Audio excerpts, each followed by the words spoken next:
Hi, welcome to another episode of Hot Takes. For once, something uplifting about the Tories. Not that I say you can ever trust them again, but at least this one man seems to have his finger on the pulse. His name is Alex Burghardt. He is the shadow, if there is such a thing, Chancellor of the Duchy of Lancaster.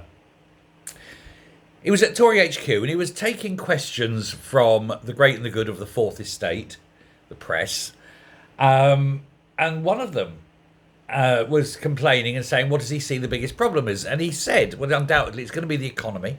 And of course, with news, as I said in the previous video, about gilts hitting a 33-year high, I think.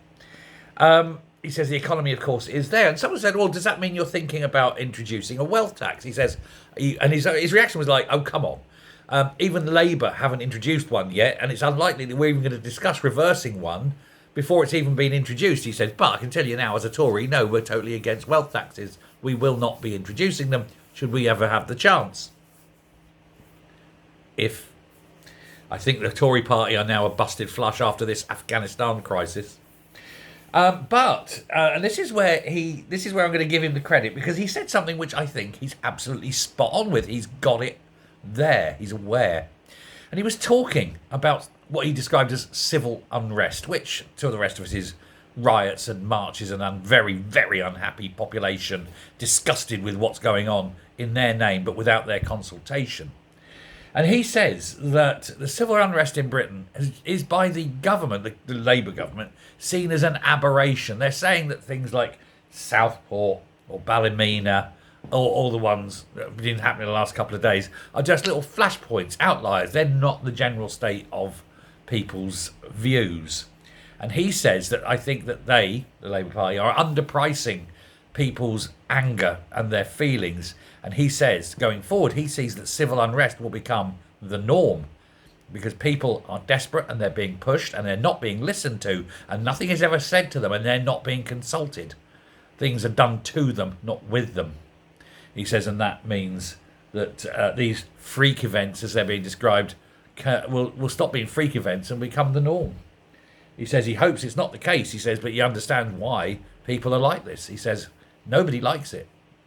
And people will only put up with it for so long before that pressure cooker explodes. And we've seen it, and we're going to see it again and again and again and again and again. And there's only so many police.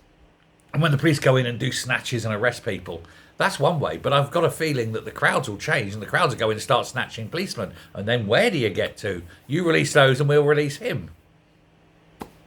That's what's going to happen. How much will happen before the first policeman draws a weapon and shoots someone? You do that and you have civil war. I mean, this is how serious this is getting. And it's being driven not by the people. The people aren't driving this. The government is driving this. The government is putting the pressure on. It's turning the heat up. It's creating vacuums. And into those vacuums, it's leaving that void that's filled with speculation, with anger, with fear, uncertainty, doubt. Until eventually, boom, it hits a critical mass. So no, it isn't the people. It's the politicians.